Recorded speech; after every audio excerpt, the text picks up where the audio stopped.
Good morning SY BCom students. आज हम topic start कर रहे हैं कॉस्टिंग। सब्जेक्ट जो है कॉस्टिंग और चैप्टर का नाम है ओवरहेड्स।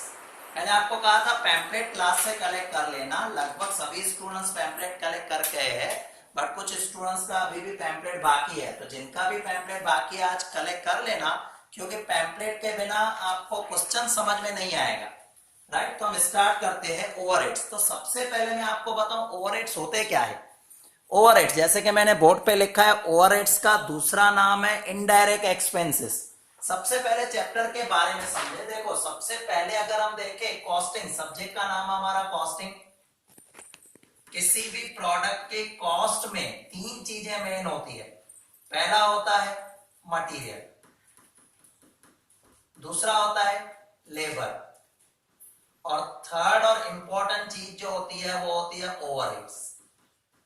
तो अगर मान लो हम इस मार्कर की काउंटिंग कर रहे हैं, ये मार्कर बनने में सबसे पहले कुछ ना कुछ मटेरियल यूज हुआ होगा।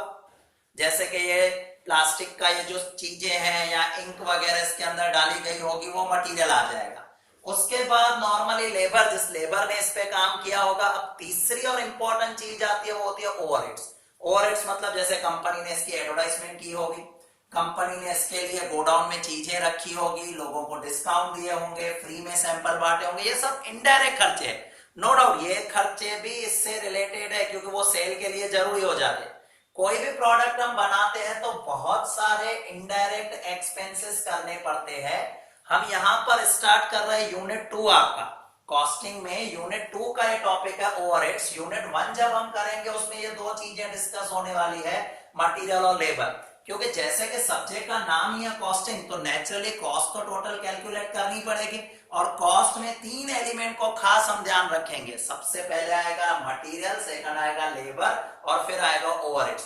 मटेरियल और लेबर तो हम फर्स्ट यूनिट में डिस्कस करेंगे। अब सबसे पहले मैंने कुछ इजी टॉपिक स्टार्ट किया है, ताकि थोड़ा जो कम्युनिकेशन गैप है हमारा 2-3 महीनों का, वो हट जाए। तो सबसे पहले हम स्टार्ट कर रहे हैं ओवरहेड्स। ओवरहेड्स का मतलब होता है इनडायरेक्ट एक्सपेंसेस। इस चैप्टर में हम सीखेंगे कि ओवरहेड्स की काउंटिंग कैसे की जाती है। ओवरहेड्स की काउंटिंग कैसे की जाती है, जैसे कि एक सिंपल एग्जांपल मैं आपको देता हूं। मैं सपोज क्लास चला रहा हूं FY, SY, TY, ये मैं क्लास चला रहा हूं। अब ये क्लास को अरेंज करने के लिए, आपकी पार्किंग को अरेंज करने के लिए नीचे मैंने एक वॉचमैन रखा हुआ है। नीचे मैंने वॉचमैन रखा हुआ है जो मुझसे 3000 रुपए पर मंथ ले रहा है। अब 3000 रुपए पर मंथ ले रहा है। मेरे पास FY में 20 स्टूडेंट्स आ रहे हैं, SY में मेरे पास 30 स्टूडेंट्स है, और TY में मेरे पास 50 स्टूडेंट्स है।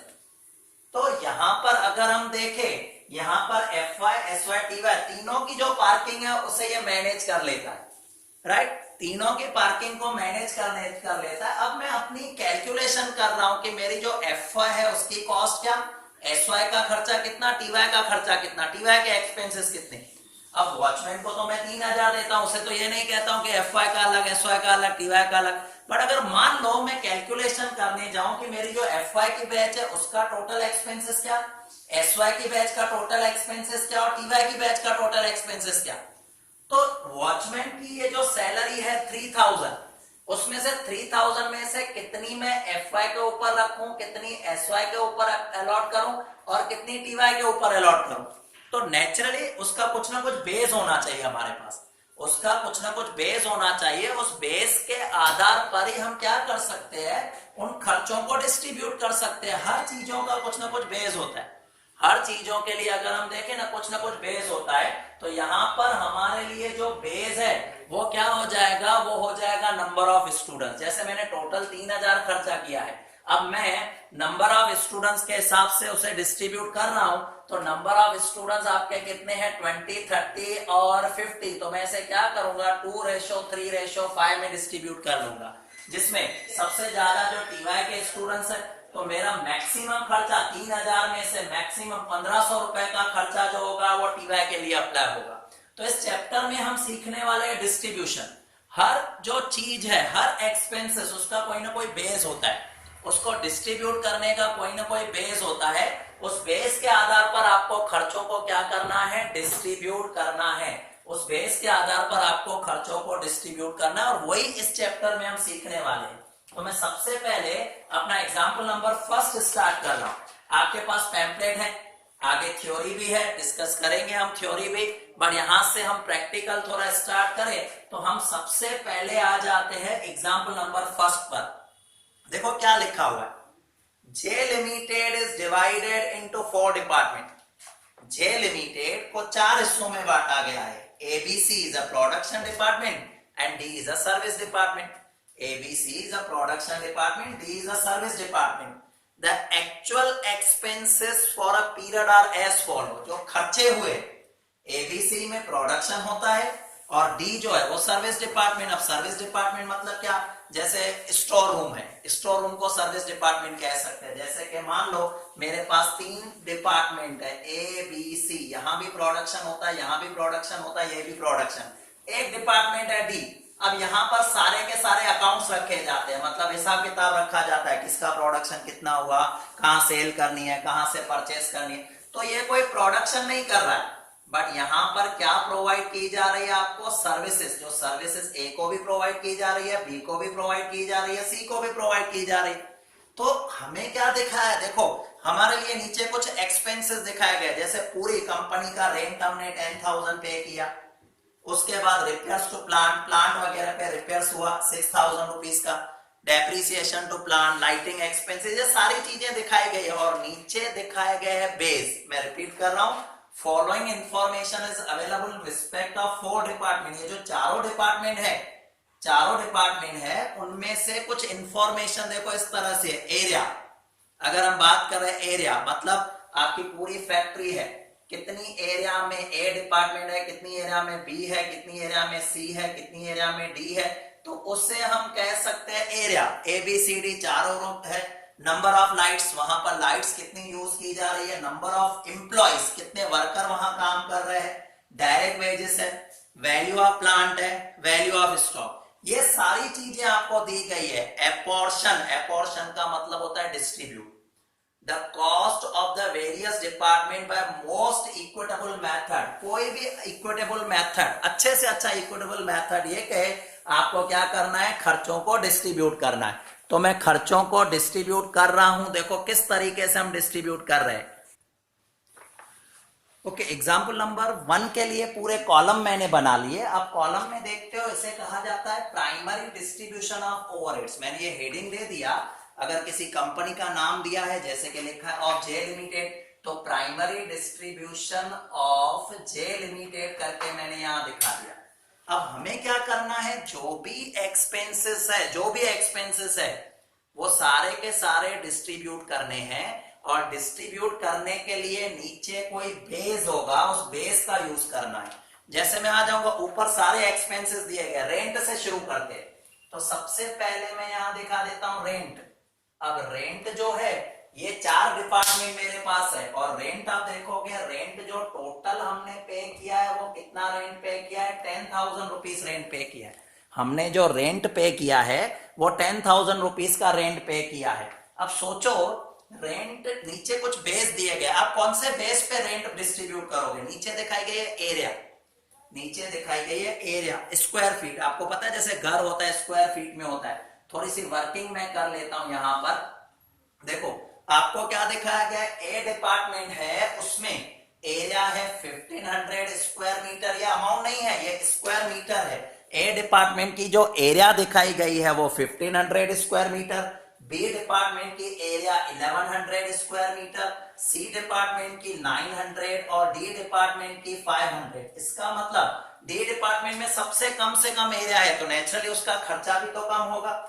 हमें जो 10,000 है ना, वो नॉर्मली इस एरिया के हिसाब से हमें डिस्ट्रीब्यूट करना है, तो इसका रेशियो निकाल लेते हैं। इनका रेशियो क्या आएगा, सबके अगर मैं 0 कैंसिल कर देता हूं तो इनका रेशियो हो जाएगा 15:11:9:5।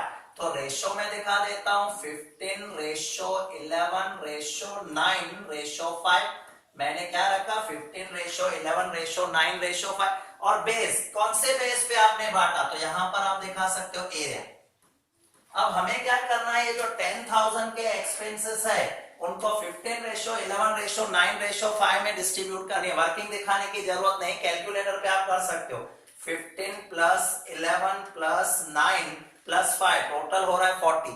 तो सबसे पहले मैं क्या करूंगा, 40 है टोटल एक्सपेंसेस, देखो 10,000 डिवाइडेड बाय 40, तो एक एक्सपेंस है 250, तो 250 इंटू 15 कर लिया, तो फर्स्ट एक्सपेंसेस आ जाएगा 3,750 ए का।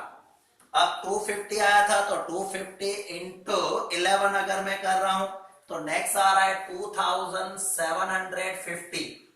इसके बाद आपका 250 इंटू 9, तो यहां पर आएगा 2250। नेक्स्ट आपका 250 इंटू 5, तो 250 इंटू 5 अगर मैं कर रहा हूं तो 1250 आ जाएगा। तो यहां तक आप चेक कर सकते हो मैंने क्या किया, जो भी एक्सपेंसेस है एक्सपेंसेस को मैंने डिस्ट्रीब्यूट कर लिया। 10,000 का टोटल एक्सपेंसेस था, 10,000 का टोटल एक्सपेंसेस था, जिसका मैंने कोई नीचे बेस लेके मैंने क्या किया, उसे डिस्ट्रीब्यूट कर दिया। आ जाता हूं मैं नेक्स्ट एक्सपेंसेस पर, जो लिखा हुआ है repairs to plant. Second expenses है रिपेयर्स टू प्लांट। हमने प्लांट मतलब मशीन है, अब प्लांट को रिपेयर करवाया, टोटल एक्सपेंसेस कितना हुआ, 6,000 का एक्सपेंसेस हुआ, टोटल एक्सपेंसेस 6,000 का हुआ। अब नीचे देखो प्लांट कौन कौन से डिपार्टमेंट में कितना कितना है, आप देखोगे प्लांट आप देखोगे वैल्यू ऑफ प्लांट आपको दी गई है, value of plant second last item. First A department में 2,40,000 का प्लांट है, बी डिपार्टमेंट आप देखो 240 के बाद 180 का प्लांट है, 1,80,000 का प्लांट बी डिपार्टमेंट में दिखाया गया है। सी डिपार्टमेंट 1,20,000 और डी डिपार्टमेंट की बात करूं वहां पर 60,000। ये वर्किंग में कर रहा हूं, आप कहीं भी कर सकते हो, राइट। 240, 180, 120 और 60, अगर मैं इनका रेशियो निकालूं तो 4 जीरो सबके कैंसिल कर दो और फिर टेबल लग रही है 6 की, 1 जा 2 जा 3 जा 4 जा, तो इनका रेशियो आपके पास आ रहा है 4:3:2:1। तो यहां मैंने दिखा दिया 4:3:2:1। तो मैंने वैल्यू ऑफ प्लांट के बेस पे क्यों रखा, क्या रीजन था। अब देखो रिपेयर्स टू प्लांट, अब नेचुरली ऐसा होता है जितनी वैल्यू प्लांट की बड़ी होती है, ज्यादा होती है, उतना है खर्चा ज्यादा। मोबाइल की बात करें, महंगा मोबाइल होगा, खराब होगा, रिपेयरिंग का खर्चा ज्यादा आएगा। मोबाइल 1,000 का होगा तो नेचुरली रिपेयरिंग का खर्चा भी 100-200 रुपए आएगा। तो इसका मतलब जब वैल्यू ऑफ प्लांट है तो रिपेयर्स किस पे डिपेंड करती है, रिपेयर्स आपकी डिपेंड करती है वैल्यू ऑफ प्लांट। बस यही एक्सपेंसेस ही आपको इसके तरह से बांटने। अब मैं आ गया third expenses, depreciation of plant. अच्छा 6,000 को सॉरी पहले मैं बांट दूं, 6,000 को कौन से रेशियो में बांटना है, 4:3:1। टोटल अगर हम करें 4:3:7, 7:2:9, 10, तो 6,000 डिवाइडेड बाय 10 मतलब पर हेड 600, तो 600 इंटू 4 किया तो पहले आ जाएगा 2,400, फर्स्ट में आएगा 2,400, फिर 600 इंटू 3 करोगे तो सेकंड में 1,800, 600 इंटू 2 करोगे तो 1,200 और 600 इंटू 1 कर लेंगे तो 600 आ जाएगा। आगे बढ़ते हैं, रिपेयर्स टू प्लांट के बाद नेक्स्ट है डेप्रीसिएशन ऑफ प्लांट। नेक्स्ट है डेप्रीसिएशन ऑफ प्लांट। अब डेप्रीसिएशन ऑफ प्लांट की मैं बात करूं तो समझने जैसी बात है, डेप्रीसिएशन भी वैल्यू पे ही डिपेंड करेगी।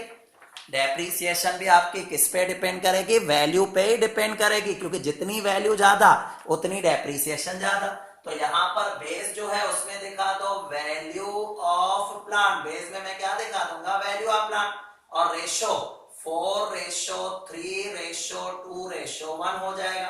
अब डेप्रीसिएशन कितना है, डेप्रीसिएशन है 4,500, यहां मैंने दिखा दिया 4,500, यहां मैंने डेप्रीसिएशन 4,500 दिखा दिया। अब 4,500 को 4:3:1 में डिस्ट्रीब्यूट करो, रेशियो में डिस्ट्रीब्यूट करने आता है आपको तो कैलकुलेटर से करना है। 4,500 है, 4,500 डिवाइडेड बाय 10, टोटल 10 रेशियो 4:3:1, तो 450 इंटू 4, तो फर्स्ट में आएगा 1,800, ए का 1,800, बी का 1,350, सी का आपका आ जाएगा 900 और डी का आप देखोगे तो आ जाएगा 450, डी का 450। उसके बाद में अलग अलग जो एक्सपेंसेस है वो डिस्ट्रीब्यूट करके आपको दिखाता हूं। अब अगर आगे एक्सपेंसेस का डिस्ट्रीब्यूशन देखे तो डिस्ट्रीब्यूशन में देखो मैंने आपको क्या दिखाया था, डेप्रीसिएशन ऑफ प्लांट दिखाया था। अब डेप्रीसिएशन ऑफ प्लांट के बाद नेक्स्ट आ रहा है लाइटिंग एक्सपेंसेस। मैंने पूरा सम सॉल्व कर लिया है बट फिर भी आप देखो लाइटिंग एक्सपेंसेस लिखा है, लाइटिंग एक्सपेंसेस कितना है, 1000 है। अब लाइटिंग एक्सपेंसेस किस पे डिपेंड करेगा कि आपके डिपार्टमेंट में लाइट्स कितनी है, जितनी ज्यादा लाइट्स होगी आपका एक्सपेंसेस ज्यादा। तो यहां मैंने दिखा दिया number of lights. Number of lights आपको क्वेश्चन में दिया हुआ है 15, 11, 9, 5। अगर बड़ी वैल्यू है तो आप उसे छोटा करके रेशियो छोटा कर सकते हो।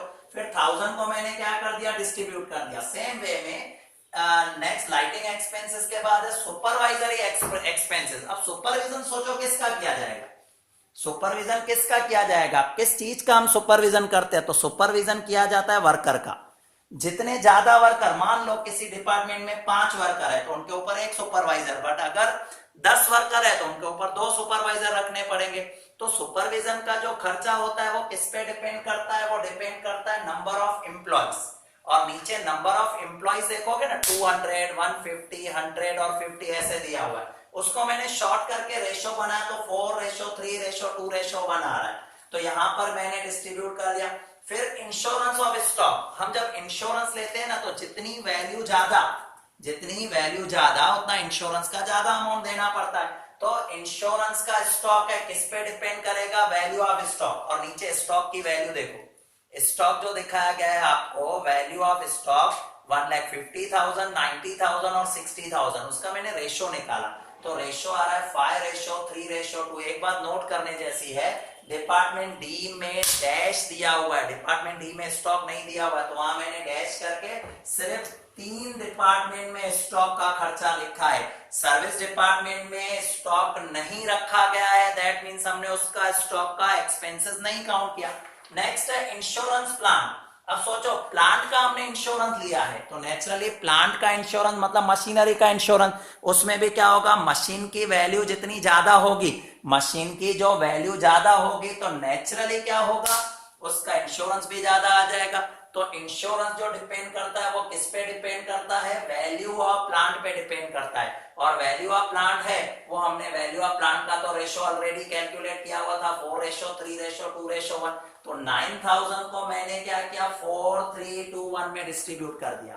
अब मैं आगे बढ़ता हूं, नेक्स्ट लास्ट पॉइंट दिखाई गया लेबर वेलफेयर एक्सपेंसेस। ये सबसे इंपॉर्टेंट है और इसमें स्टूडेंट्स मिस्टेक करते हैं।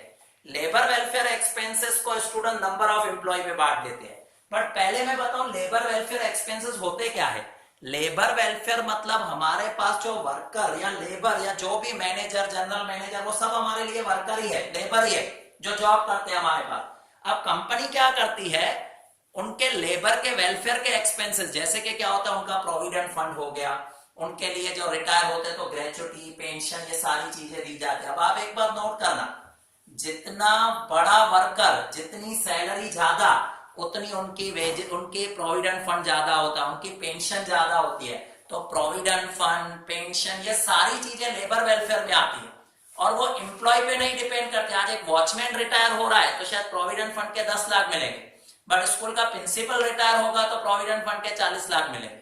तो दैट मींस क्या हुआ, पर्सन तो वही हुआ, व्यक्ति एक है, बट डिपेंड किस पे किया, उसके डेजिग्नेशन पर, उसके पोस्ट पर, उसकी सैलरी पर। तो यहां पर जो आप देख रहे हो ना लेबर वेलफेयर एक्सपेंसेस, उसके लिए मैंने क्या लिया हुआ है, डायरेक्ट वेजेस। और आप चेक कर लो, डायरेक्ट वेजेस आपको दी गई है। डायरेक्ट वेजेस 2,40,000, 1,80,000, 1,20,000 और 60,000। तो ये मैंने दिखा दिया। अब सबसे लास्ट एक इंपॉर्टेंट पॉइंट जो मुझे कहनी है, जो आपको समझानी है, वो क्या है। पहले मैंने बताया 3 प्रोडक्शन डिपार्टमेंट है और एक सर्विस डिपार्टमेंट है। 3 प्रोडक्शन डिपार्टमेंट है, एक सर्विस डिपार्टमेंट है। प्रोडक्शन डिपार्टमेंट में प्रोडक्शन होती है, सर्विस डिपार्टमेंट में कोई प्रोडक्शन नहीं होती है। सर्विस डिपार्टमेंट में कोई प्रोडक्शन नहीं होती है। सर्विस डिपार्टमेंट का जो भी एक्सपेंसेस है सबका सब इनडायरेक्ट एक्सपेंसेस होता है। सर्विस डिपार्टमेंट का कोई भी एक्सपेंसेस डायरेक्ट नहीं होता है। डायरेक्ट वहां होता है जहां पर आप मटेरियल और लेबर यूज करते हो, जहां पर प्रोडक्शन होती है। तो यहां पर अगर मैं एक और पॉइंट ऐड करूंगा जो खास ध्यान से देखने जैसी है, डायरेक्ट वेजेस। जो डायरेक्ट वेजेस जो है मुझे किसी में दिखाने की जरूरत नहीं, ए में नहीं, बी में नहीं, सी में नहीं, क्योंकि चैप्टर का नाम है ओवरहेड्स। ओवरहेड्स का मतलब होता है इनडायरेक्ट खर्चे। तो डायरेक्ट वेजेस रियल में यहां दिखाने की जरूरत ही नहीं है, बट सर्विस डिपार्टमेंट के लिए कहूं कोई खर्चा डायरेक्ट नहीं होता है, तो सर्विस डिपार्टमेंट की जो वेजेस दिखाई गई है वो कितनी है 20,000, वो 20,000 मुझे दिखानी पड़ेगी, because all expenses of service department are treated as indirect expenses. All expenses of service department are treated as indirect expenses. Direct department production department होता तो वहां पर डायरेक्ट वेजेस है, बट सर्विस डिपार्टमेंट है तो सर्विस डिपार्टमेंट का कोई भी खर्चा है उसे इनडायरेक्ट एक्सपेंसेस से ट्रीट किया जाएगा। दैट इज व्हाई 20,000 मैंने ऐड कर दिया। अब हमें क्या करना है, अब हमें इनके टोटल्स करने हैं, तो मैं इनके टोटल्स कर लेता हूं। ध्यान से देखना टोटल्स कैसे करने हैं आपको। ये जो अमाउंट के कॉलम है उनके ही टोटल आपके होंगे, अमाउंट के कॉलम का ही आपका टोटल होगा। अब देखो मैंने इनके टोटल्स भी कर लिए। यहां पहले कॉलम का टोटल किया, जो टोटल एक्सपेंसेस है जो 72,000 आ रहा है। यहां पर ए डिपार्टमेंट है जिसका टोटल 21,025 है, बी डिपार्टमेंट, सी डिपार्टमेंट, डी डिपार्टमेंट, अलग अलग डिपार्टमेंट के मैंने टोटल कर लिए। ये मेरा एग्जाम्पल नंबर 1 कंप्लीट हो गया। आज आपको क्या करना है, घर पे एग्जाम्पल नंबर 1 ही करना है, 2 मत करना। पहले एक दो मैं सम करवा लूं, बेसिक बन जाए, बाद में मैं आपको कहूंगा 2, 3, 4 सब कर सकते हो आप, पर एक बार एग्जाम्पल 2 हो जाए बाद में आप 3 करना। 2 मैं ही करवाने वाला हूं आपको। तो यहां पर एक बात हमने देखी, हमने क्या किया, एक्सपेंसेस को किसी न किसी बेस पर डिस्ट्रीब्यूट किया। कोई ना कोई बेस लेके हमने क्या किया, एक्सपेंसेस को डिस्ट्रीब्यूट किया। और उसके बाद एक बात याद रखनी है, प्रोडक्शन डिपार्टमेंट हमें डिस्ट्रीब्यूट करने हैं इनडायरेक्ट एक्सपेंसेस, हमें डिस्ट्रीब्यूट करने हैं इनडायरेक्ट एक्सपेंसेस। डायरेक्ट मटेरियल और direct wages, direct material direct wages production department की हो सकती है, सर्विस डिपार्टमेंट का कभी डायरेक्ट मटेरियल नहीं होता है, सर्विस डिपार्टमेंट का कभी डायरेक्ट वेजेस नहीं होती है। All expenses of service department are treated as indirect expenses. All expenses of service department are treated as indirect expenses. तो अगर मान लो सर्विस डिपार्टमेंट का लिखा हो direct material, direct wages service department में, तो उसको आपको क्या ट्रीट करना है, इनडायरेक्टली ट्रीट करना है, उसे आप डायरेक्ट नहीं लिख सकते हो।